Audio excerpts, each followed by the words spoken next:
টি-20 বিশ্বকাপের খবর। রান তাড়া করতে নেমে ভারতের বোলারদের কাছে পাত্তাই পেল না ইংল্যান্ড। অক্ষর প্যাটেল ও কুলদীপ যাদবের ঘূর্ণিতে কুপোকাত হয়েছে জশ বাটলাররা। তাতে 10 বছর পর টি-20 বিশ্বকাপের ফাইনালে পা রাখল ভারত। প্রভিডেন্স স্টেডিয়ামে বৃহস্পতিবার বিশ্বকাপের দ্বিতীয় সেমিফাইনালে ভারতের কাছে 68 রানে হেরেছে ডিফেন্ডিং চ্যাম্পিয়নরা। 172 রান তাড়া করতে নেমে 16.4 ওভারে সবকটি উইকেট হারিয়ে 103 রানে থেমেছে ইংলিশরা।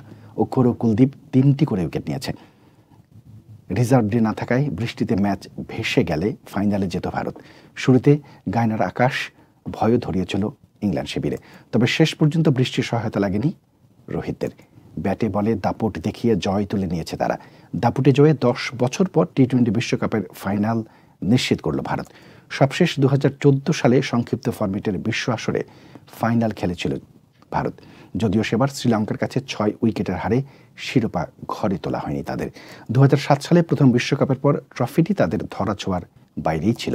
29 জুনের ফাইনালে দক্ষিণ আফ্রিকাকে হারাতে পারলে ঘুচবে তাদের 17 বছরের অপেক্ষা।